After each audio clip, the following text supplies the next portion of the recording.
I didn't feel like I got enough Fallout 2 lore, so I'm getting some more. I want to dive deeper into the main quest, really what Fallout 2 was all about. I don't think we're really going to get into much of the side content, at least for now. Really, I'm just getting a little bit more idea what the old Fallout games were like, because what I want to dive into deeper is Fallout 3 and Fallout New Vegas. Those are the ones that I really want to look at. But let's just get right into the main quest of Fallout 2. It's God tier. And what makes it so God tier? From TK's Mantis. At the age of 11, in the year of our Lord, 1998, Whoa. I would be exposed to the Fallout series for the first time.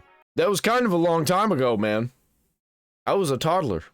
While at a friend's house who lived across the small suburban street I grew up on, I would see his older brother playing Fallout 2. Now, it may be a mixture of looking up to his older brother, seeing a PC game for the first time, and being introduced to the glory that is Fallout 2, but I was awestruck. I would sit for hours watching his brother play Fallout and Fallout 2. Honestly, it looks amazing, and I really want to play it. I can't wait to actually play it on my gaming channel, link down there in the description. Taking turns when he finally got tired of the family PC. In those days, most homes had just one computer per house. I'm gonna have to turn this guy's voice up. Hey, why did that go to 480? How about this? Can you imagine? My family wouldn't get one until a bit later, but once we did, I was able to borrow the Fallout discs from my friend and do a full install on my computer. Back then, most games that you did this with, they wouldn't require the disc to play them afterwards. So I was able to return them the same day and play Fallout all I wanted.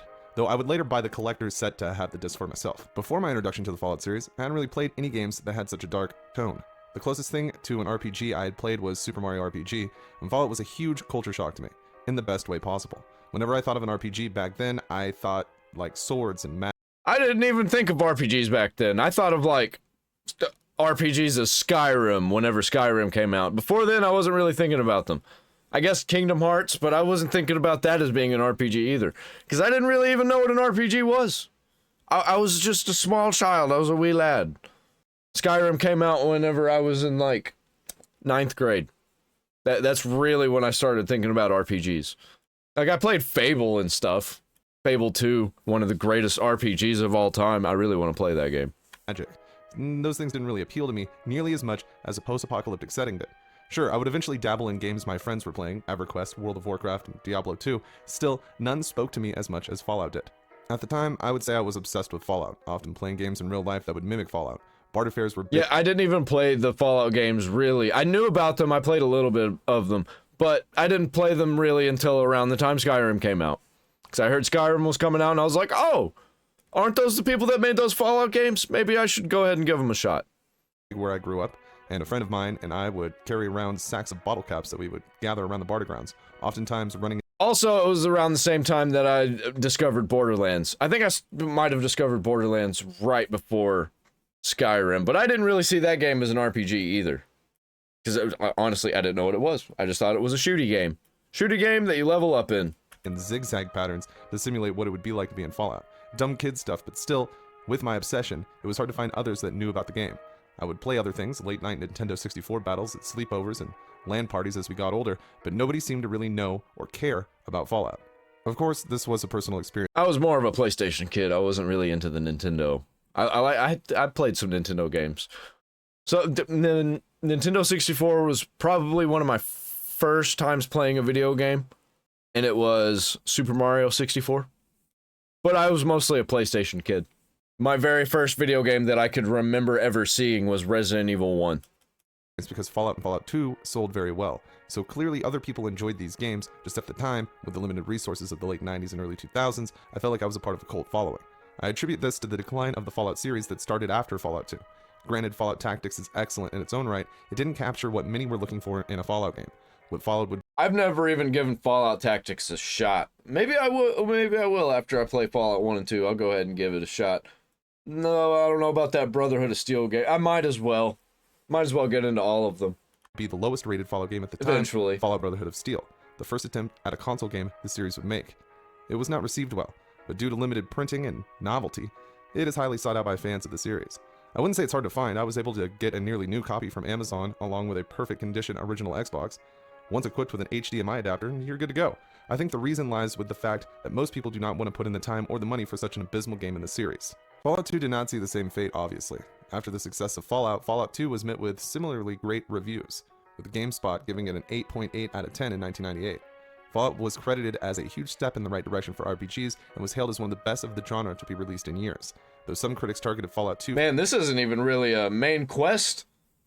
This is like a deep dive into the lore of Fallout, like the actual IRL lore. For its reuse of assets and like the similar history presentation to its predecessor, it was widely considered to be a vast improvement over the first, adding quality of life gameplay features, drastically widening the scope of the story and locations, while introducing some of the most iconic pieces to the Fallout puzzle.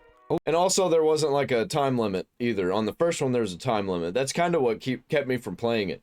And what kept me from playing Fallout 2 is that I'd never played Fallout 1. Overall, most fans of Fallout enjoyed the sequel. It felt true to the previous game, though some thought the tone had changed significantly.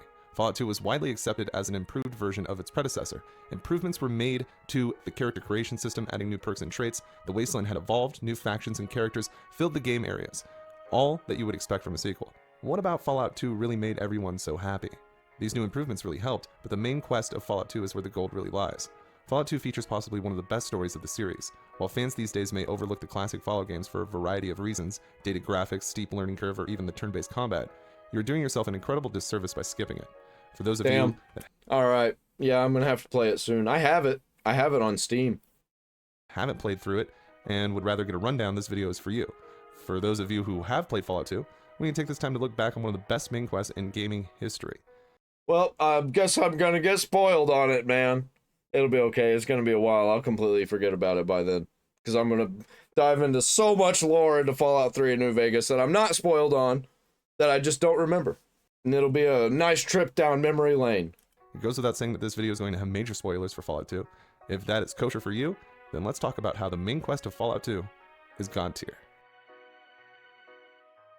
If you didn't think there were spoilers in this, that's on you, bro. Watch the video anyway. Today ain't your day.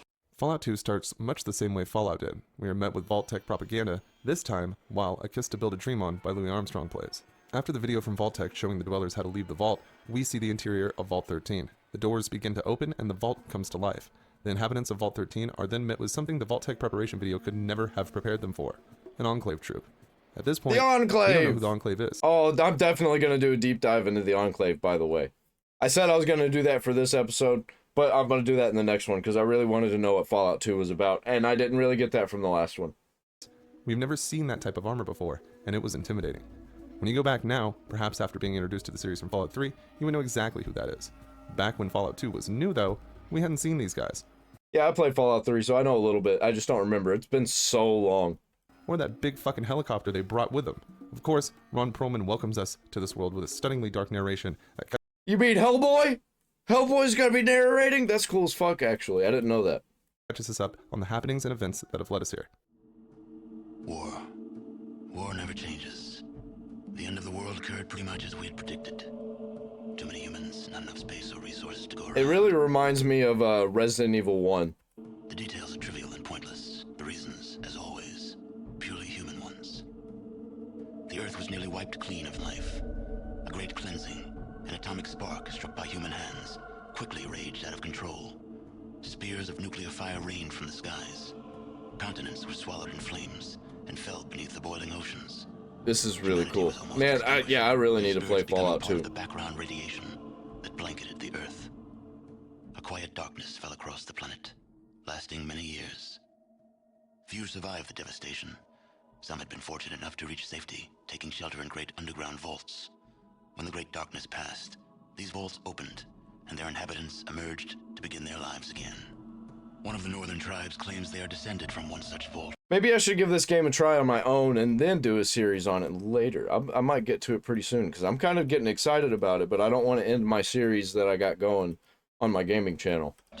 They hold that their founder and ancestor, one known as the Vault Dweller, once saved the world from a great evil. According to their legend, this evil arose in the far south. It corrupted all it touched, twisting men inside, turning them into beasts. Only through the bravery of this Vault Dweller was the evil destroyed. But in so doing, he lost many of his friends and suffered greatly, sacrificing much of himself to save the world. When at last he returned to the home he had fought so hard to protect, he was cast out, exiled. In confronting that which they feared, He had become something else in their eyes. Is this a No longer rundown? their This is a rundown of Fallout 1, isn't it, to lead up to Fallout 2? champion. Forsaken by his people, he strode into the wasteland. He traveled far to the north until he came to the Great Canyons. There he founded a small village, Arroyo, where he lived out the rest of his years. And so, for a generation since its founding, Arroyo has lived in peace, its canyons sheltering it from the outside world. It is home. Your home. Okay, so this is the only one that didn't start in the vault? So you don't start in the vault in Fallout 2? That's cool. But the scars left by the war have not yet healed, and the Earth has not forgotten. From here, we are introduced to the village elder, the daughter of the Vault Dweller and the mother of the Chosen One. The Oh, Vault Dweller okay, so I got this wrong in the last one. I thought she was like the wife of the Vault Dweller. She's the daughter. Okay. So a generation down. was the playable character in Fallout. This makes you, the Chosen One, the grandchild of the original Vault Dweller. Despite the village elder being depicted as very old and somewhat frail, she's actually only 53 during the events of Fallout 2. That's crazy. I guess Yeah, well, I mean, the Wasteland will do that to you. the wasteland can take its toll on you. Yep. Though we are the Chosen One, this title must be earned beyond genetics. The first task, the Temple of Trials. This section is arguably the most complained about area in the game, with many longtime players of Fallout 2 longing for the ability to skip the part altogether. I see the Temple of Trials as a necessity for the story, and the Chosen One must earn their title, and the only way that they can do that by the standards of Arroyo is to complete the trial. Arroyo was founded by the Vault Dweller after they were exiled from Vault 13 following the events of Fallout. After the death of their spouse, Pat, the Dweller would write their memoirs and disappear from the settlement. Your mother would raise up the ranks and become the village elder and lead the tribe during the most tumultuous of times. The worst drought the village has ever seen is taking place. Dude, this story is so cool. It's so cool. Yeah, maybe I'm gonna have to start this game like tonight. With your role as Chosen One secured, she tasks you with leaving the community to find I'm gonna the get fabled spoiled on the Gek, quest, but or Garden of it'll be Eden okay. creation kit. It's for the content. Garden of Eden creation kit is a strange device. Contrary to what people believe, though, behind the scenes, the Gek was created by Jason Anderson and Leonard Boyarsky for the Fallout game manual. It was never intended to be used in the Fallout series. But honestly, I don't play the Fallout games for the endings. I play it for the journey. But they looked at it as a possible MacGuffin if they needed it. The Gek didn't quite work the same way it does now, back in the days of Fallout 2. In later entries, Bethesda would turn the device into some kind of miracle suitcase, while when introduced, the Gek just seemed like an incredibly handy post-war tool capable of great things, containing some basic and advanced elements to help get a community started in the wasteland after leaving a vault, like seeds, fertilizer, and other equipment, including a cold fusion power generator and a basic replicator. It's pretty clear why the Elder would want this fantastic device. The village is dying and something needs to be done. And one of the best parts of Fallout 2 is the side quests. Arroyo has a few itself. And this video would be a couple hours long if I went through all of them. So while I plan to discuss how essential or astounding some things on the side are in Fallout 2, let's save a deep dive for another video, as this one is going to be focusing Yeah, I'll probably not get into the side quests because the side quest is what I play for. on the main quest mostly. 'Cause I'm gonna do Speaking to the everything shaman that of I the community, can. Hanukkah is crucial before we leave. He will periodically contact the Chosen One throughout the story as time wears on, and the village starts to die, reminding you to stay on task. This was met with some controversy among fans, as this pretty much added magic to the canon of the Fallout universe in the form of telepathy, but regardless, this is used throughout the game.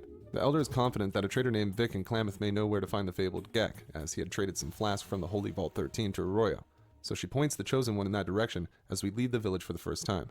Already, Fallout 2 has filled us with so many driving factors. Our home, Arroyo, is suffering from the worst drought in years. The crops and animals are dying, and soon our friends and family will follow. A small ray of hope exists in the form of the Garden of Eden creation kit, but it feels like such a long shot. How is one device going to transform Arroyo into a thriving settlement from a dying desert village? Fallout 2 doesn't waste time trying to get you to feel for those around you. It comes with the start of the game. People who have played the first entry are already going to be connected to Arroyo, the Vault Dweller having founded the site. So in a way, you already feel like you care about Arroyo. You played as the Vault Dweller and went through one hell of a harrowing journey.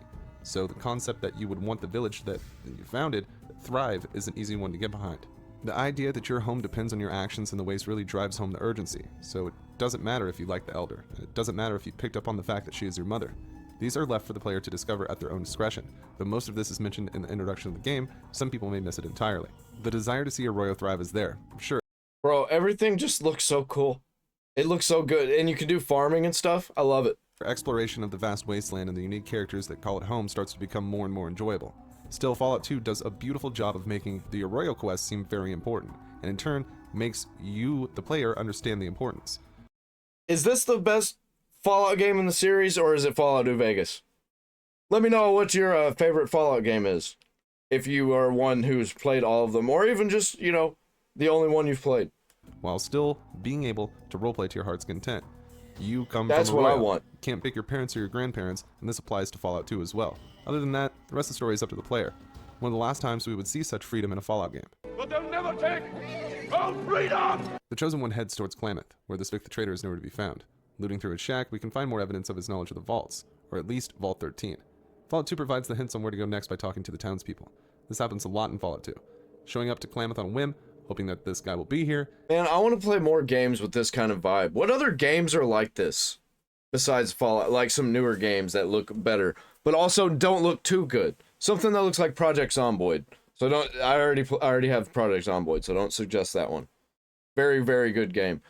Unless there's some really good mods that you'd suggest, I'd take some suggestions for those. It doesn't mean he's going to be here. Through the people in Klamath. Bro, if they had like a Fallout 2 mod, or like something similar to Fallout for Project Zomboid, that would be awesome. We can learn about the disappearance of a few folks, Vic being one of them. All signs point to a place called the Den, so that is where we are headed next. Of course, once we get to the Den, we find that Vic has been captured by slavers. The slaver leader, Metzger, isn't going to be letting him go easily either. Vic must first repair a radio for the gang, and Metzger wants $1,000 for his release. The Chosen One may not have the funds to buy Vic from Metzger, but they can be obtained if you have made yourself useful in Klamath and the Den. Vic doesn't seem to know much of anything about Vault 13. He points out Vault City as an excellent place to start, as the city is built around one of the old vaults. Dude, I hear so much about Vault City. I want to see what it looks like. And he got the flask from a Brahmin dealer named Ed, who resides there. This is where Fallout 2 stands out even more in the franchise. In Fallout, we saw life 84 years after atomic annihilation. Though many of the settlements and towns you visited were already rebuilding, by the time of Fallout 2, we are nearly 200 years removed from this event. Because of this, we see a lot of well-off towns and cities even. Vault City is a shining example of this. In the year Dude, I want to see what the Fallout universe looks like 600 years in the future. If Starfield would have been something like that, that would have been amazing. If it would have been like, actually, it's a Fallout game. 2091, Would've popped the off inhabitants of so Vault 8 hard. would receive an all-clear signal from Vault-Tec, leading to the dwellers using the GEC issued to the Vault and the Vault's own fusion generators to produce fertile grounds and buildings. By the events of Fallout 2, nearly 150 years later, Vault City has become a dystopian city, run by elitists. Oftentimes, the elite of Vault City will keep the unwashed in front of the actual town, with the main bit Is this what we're looking at, Vault City?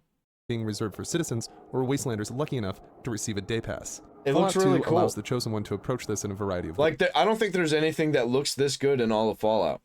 Because I think everything in Fallout 3 and New Vegas is slightly destroyed in some way. There's nothing this clean. ways, using speech to convince Wallace to hand one over, stealing one from him directly, or just walk in with your holy Vault 13 jumpsuit on. You'll be so surprised and curious that he will send you to the Overseer directly. This kind of choice and freedom in quests is what makes Fallout 2 stand out so much. The story that is being told is without a doubt one of the best, but the various ways to pick rest are what really shines here. This is a reoccurring theme in Fallout 2. Inside Vault City, if Vic has made the journey as well, we can see a bit of family drama between him and his daughter, Valerie. Something that Fallout 2 did to add a bit more flair was introduce some in-game cutscenes, though by today's standards, one may not see them that way. Fallout 2 will sometimes showcase a conversation. No, I'll still see them that way, and I like it. I love this whole thing. I love the actual cutscenes too, where it's like the 3D models. I love that so much. That vibe, it cannot be replicated, I think, or at least it hasn't yet, and at least what I've seen. Or event like this, adding a bit of backstory to characters involved. One of the most notable cases is the forced encounter that the Chosen One will have with Frank Horgan, the main antagonist of Fallout 2 and de facto military leader of the Enclave at the time. His cutscene helps drive the tone of his character home in an astounding way. Talking to Ed yields some locations on your map. Other than that, we are going to need to get into that vault to check the computer records for Vault 13. Again, Fallout 2 gives you a multitude of choices. Lynette, the first citizen, or overseer for the most part, won't be giving just anyone access to the vault. It is reserved for citizens. She offers the daunting citizenship test, which is nearly impossible to pass, or the Chosen One could take care of some ghouls that are letting an old reactor leak rads into the drinking water of Vault City in nearby Gecko. Gecko is a lovely town for fans of the previous game, as Harold, the personable ghoul from the hub, now resides as mayor of Gecko. Of course, the Chosen One can ask around Vault City. Dude, I just love the character design in Fallout 2. I think it's the best out of the entire series. For a more The characters peaceful just solution look to this so problem. good. It turns out the gated community has the part needed to fix the power plant in Gecko. The problem is getting it. Luckily, one of the heads of Vault City wants to see this end well and can give out a requisition form for the part. The citizenship test is not impossible though. The Chosen One needs at least 9 perception, 9 intelligence, 9 luck, and no visible mutations to pass. Then you can just walk right into Vault 8. Once inside the vault, going to the lowest level and finding the main computer, the Chosen One can search for records and shipment information on the Gek. Eventually, these two things can be cross-referenced, and the location of Vault 15 can be downloaded to the Pip-Boy. It's a step in the right direction for sure. One problem with Vault 15, it's in a bit of a contested state. The Khans, the toughest raiders in the Waste, have taken up shop inside the vault. Squatters have started camping out in the front of the entrance, with the now substantial force, the NCR, trying to police the whole thing as they believe the territory belongs to them. Again, the Chosen One has a ton of options when dealing with getting what they need from Vault 15. Bro, the NCR. I know about the NCR from Fallout New Vegas. If any vault is New going to hold the California location of the Republic. fabled Vault 13, it is going to be this one. A brave enough player could simply The one that I've played the most is Fallout New Vegas. So anything that's like from that game that's also in this game, I'm probably gonna know a little bit about. clear the vault of the raiders with force, perhaps even enlisting the help of the NCR, or at least their blessing. A sneaky player could talk their way past the low-level con guards at the entrance and find the computer that holds the information, download it, and leave. Because who wants to deal with the NCR? Speaking of the NCR though, the main quest will more than likely pull the Chosen One here. It is essential to take a look at the growth the NCR sees in the series at this point. Granted, we are seeing things much further in the timeline, NCR growing from Shady Sands, which we can visit in the first game. Knowing what we know now from New Vegas, Dude, I can't wait to see what Shady Sands and all that's gonna look like in the new Fallout series, which I think it comes out at the end of this year. Bro, that's like one of the things I'm actually excited for. Because Fallout, the TV show, honestly, I think is one of the greatest TV shows based off a video game. And it's one of the greatest adaptations from a video game. I don't think they could have done any better for a Fallout TV show, honestly. It's pretty good. Pretty good. NCR becomes one of the most prominent and most controversial factions in the Wasteland. It is nice to see this growth begin in the classic Fallout games. For fans of New Vegas that have not played Fallout 2, this is a look at the NCR capital, where most of the strength of the NCR lies. So we have finally done it. We have tracked down the location of Vault 13. Yeah, so I can get some more context for Fallout New Vegas by playing Fallout 2. That's really cool. I really like that. Diving through the familiar caverns that lead to the entrance, the Chosen One gains access to the Holy Vault 13. Fallout 2 does another... Yeah, I feel like Fallout New Vegas was more of a sequel to Fallout 2 using the Fallout 3 playstyle. That's what it's feeling like to me so far. That's what it's looking like, too. Great thing. Clues could be picked up through quests in the NCR capital that would lead one to believe Deathclaws have been active in the area, which can lead the Chosen One to Vault 13 as well. When we enter the vault, we see these Deathclaws. Only for the first time, these Deathclaws are friendly. They are even able to communicate using the same techniques as birds, mimicking human speech. Gruthar and his pack here were bred by the Enclave and are being used to protect the valuable information inside Vault 13. The problem with the Enclave's plan here is that the Deathclaws didn't see the point in being violent towards the occasional wanderer. In fact, they started gathering folks to live in the vault with them, offering the people protection from the harsh wasteland life. Gruthar can confirm that Vault 13 still has a Gek in its inventory. This is So these Deathclaws are nice people? Is that what you're telling me? where Fallout 2 brings you another round of choices. Gruthar needs the computer fix. They have the mainframe computer of Vault 13 set up where the Overseer used to be. The Deathclaws have it modified to take speech input, but the device has gone out. They can't fix it themselves and need a replacement part. Gruthar says he will give you the Garden of Eden creation kit if you repair the computer. If he trusts you, he will allow you to roam the vault freely. So, in theory, one could just go to where the Gek is being stored, lockpick the door, and steal the device. The Deathclaws would be none the wiser. But sometimes the Wasteland needs a hero, so the Chosen One may feel compelled to help these poor creatures. That is up to the player, which at this point should be the motto of Fallout 2. That isn't where the choices stop either. Yeah, like, man, are you gonna help the Deathclaws or no? They are Deathclaws, after all. You have no reason to trust them. This isn't even the only way to get a Gek Or maybe in you the do. game, I don't as know. another device can be found at the Enclave's oil rig in a locker, so the Chosen One could just mad dash down to San Francisco and make their way to the oil rig to get a Gek. The rest is history. I don't want to get too ahead of myself here, though. Assuming we grab the Gek in the... Yeah, it seems like if you got a little bit of knowledge of the game, like, you can make different crazy choices. Really affect the outcomes, and I like that a lot. usual way, Hannikin will contact It's us great game telepathically design. and tell us that a royal has died. Chosen, do you hear me? The village dies.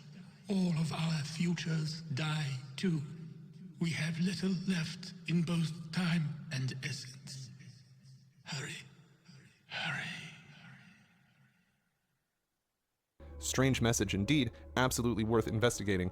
We have the Gek, so we were heading that way anyway. Upon arriving at Arroyo, we see the bridge out and the village in shambles. Hannikin lies on the ground, grasping for life. Always the wordsmith, the village shaman of Arroyo breathes his last breath. His story Dude, this is just like leaking so much charm. of the Enclave coming to the settlement is spine-chilling. Hearing about these events from the perspective of a tribal who has never seen such a thing is really harrowing. Hanneken mentioned a place called Navarro, which lies on the coast toward San Francisco. Like, I don't think we're gonna get game design like this ever again. And it's really sad because it's just, the writing is so good. And it's not trying to just like follow trends. It's not trying to do anything political. It's not trying to have a message. And it's just basic good writing. They weren't trying too hard. This is the only lead we got. Before we go much further, I want to bring up the Brotherhood of Steel. Their presence in Fallout 2 is much different than other entries in the series. Though I go the majority of my playthroughs barely interacting with the Brotherhood, they are a significant factor in the events of Fallout 2. The Brotherhood of Steel can help the Chosen One access Navarro, giving a quest that will provide some sort of purpose for being there, that being stealing some plans for vertibirds, the helicopters that the Enclave uses. For the Brotherhood, up until this point in the game, the Brotherhood outposts that we could find in the Den and NCR have been a haven of mystery, with a lone member of the faction spouting cryptic metaphors at the Chosen One. Cryptic metaphor. The Brotherhood has taken quite an interest in the I Enclave recognize since they that arrived on cartoon. the scene. This is the first time the Brotherhood has felt outmatched by another faction outright, and any help they can get to even the playing field would really toast their butter. This, of course, is entirely skippable in Fallout 2. It is possible to never interact with the Brotherhood, even in an extended game. The outposts are incredibly intriguing, so odds are most people stop by for a chat. Instead of pushing into the wasteland and fighting the Enclave head-on in a losing battle, the Brotherhood plots underground, biding their time until they can actually make an action against the Enclave. It adds so much more nuance to the story. Yeah, isn't that what they're doing everywhere? They're like, anytime you meet them in any of the games, they're underground and they're trying to fight the Enclave. To not see the Brotherhood try to be the wasteland police. It, at this point, had never been their role. They are little more than technophobic mole men with fancy armor in the classic Fallout games, though the significance of their presence is notable. At Navarro, we get the runaround from the welcoming committee, Chris. If things get too dicey, he calls in support from his Enclave boyfriend, so it's best not to mess around. We want a bit of access to this place, so we gotta play it cool. Navarro is not the main headquarters of the Enclave, but it is very critical to their mission. This site acts as a refueling station and mainland recruitment center.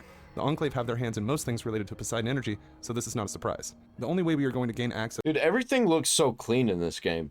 I didn't expect that. I thought there'd be a lot more damage to things. to the Enclave proper At is by least in reaching these the areas. offshore oil rig that now acts as their main headquarters. This is where the incredibly unique city of San Francisco Whoa. finally enters the picture. Yeah, man, that's cool. I just love the design so much. They really use the flaws and the limited technology that they were dealing with to really crank up the charm meter. San Fran is Absolutely different beautiful. than most post-war settlements. It has become a bustling city again. The Chinese population, the Shi, have infused their culture into the community, with this later generation using old Kung Fu holodiscs as a reference guide. This has led to the different parties that exist in the city to have movie-style standoffs and flamboyant hand-to-hand combat in the streets. Another reason San Francisco is so vital to the story of Fallout 2 is the fact that the Poseidon marine vessel Valdez is docked here. The ship has been here for as long as time can tell. The PMV Valdez has been subject to many Enclave recovery missions and, at this point, is inactive. If one wanted to get to the base of inbred shadowy figures, this boat probably would be the best bet. Back in Fall 13, in the same location as the Garden of Eden creation kit, the Chosen One should have been able to find some navcom parts, and if they didn't grab them before, now would be an excellent time to get them. The FOB for the tanker is needed to start it. That is located in the commander's office at Navarro. Like usual, a variety of methods can be used to obtain the FOB from the base.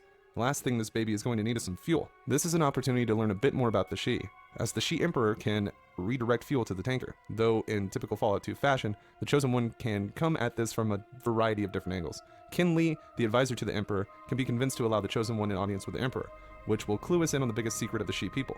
Their Emperor is a computer.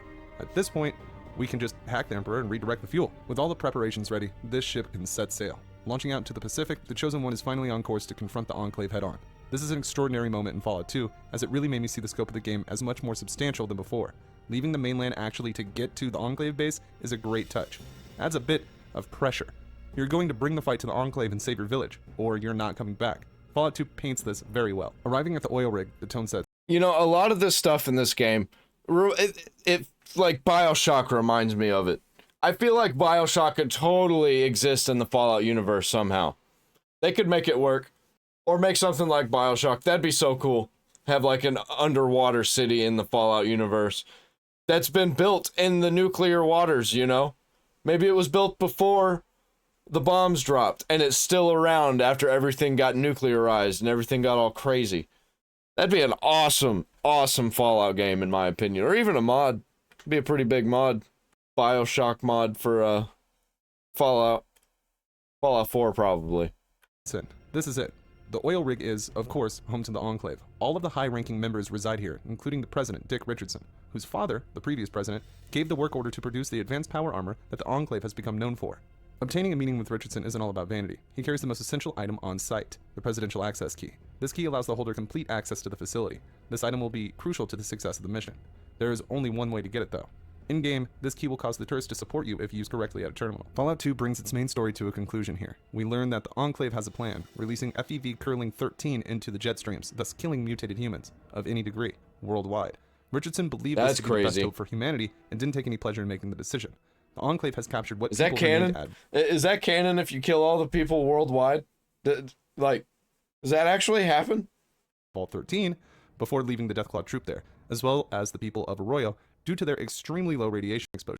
No mutations. Anyone who ended up being mutated, the Enclave wouldn't have a problem dealing with that either. There is only one way to stop this. Blow this place sky high. Luckily, the Enclave has quite the reactor running this base. Okay, so you gotta blow it up. It would only take someone to overclock it to get it to start its big fireworks show.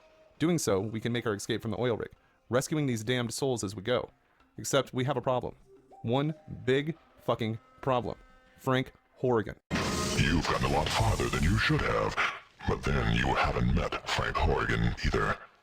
Dude, Frank Horrigan sounds like a badass, not gonna lie. I don't want to mess with that dude. Your ride's over, Muty. Time to die. Frank Horrigan is the Enclave's most exceptional instrument of warfare. Horrigan started his Enclave career as a big...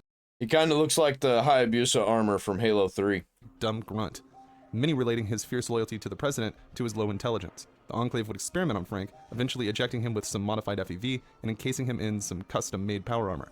The Enclave sent Horrigan out into the wasteland to solve any problems that may affect the Enclave's operations. Despite his mutation... So, like, he basically is the power armor.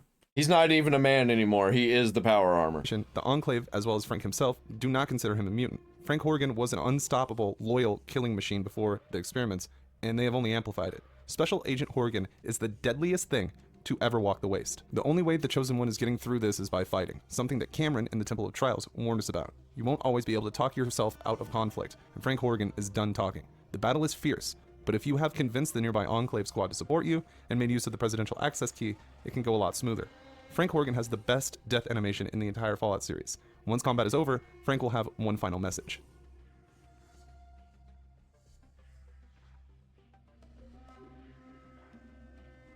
Alright then, man. Yeah, You haven't won here. You and your muty bastard friends are gonna join me in a big old mushroom cloud send-off. I just triggered the self-destruct. The work will go on. You didn't do nothing here except seal your own death warrants. Duty, honor, courage, semper fi.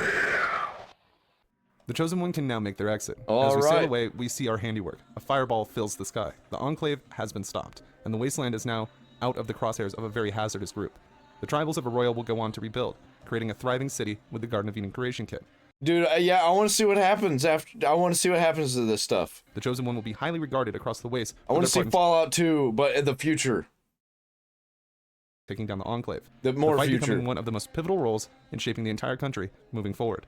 I think that was my favorite area so far. I like the wilderness areas too. Like these kinds of areas look really good. This is where the main quest ends. One of the best stories not only in the Fallout series, but in gaming as a whole. Fallout 2 has a remarkable amount of things to do and see that I didn't cover in this video. As good as the main quest is, the side quests offer some great experiences. One of my favorite from the game is the ability to become a prize fighter in New Reno. New Reno itself is filled with tons of content. Around every corner of this game is something that is bound to catch your eye. The scope of the main quest in Fallout 2 could be a major reason why we see a lot of the older fans of the Fallout series criticize the stories of the newer entries so harshly.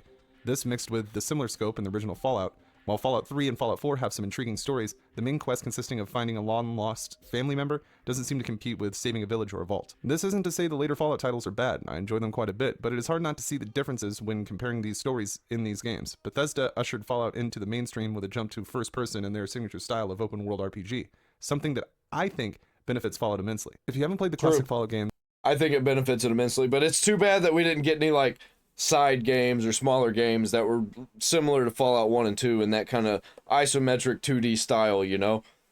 I really want one. I want another one.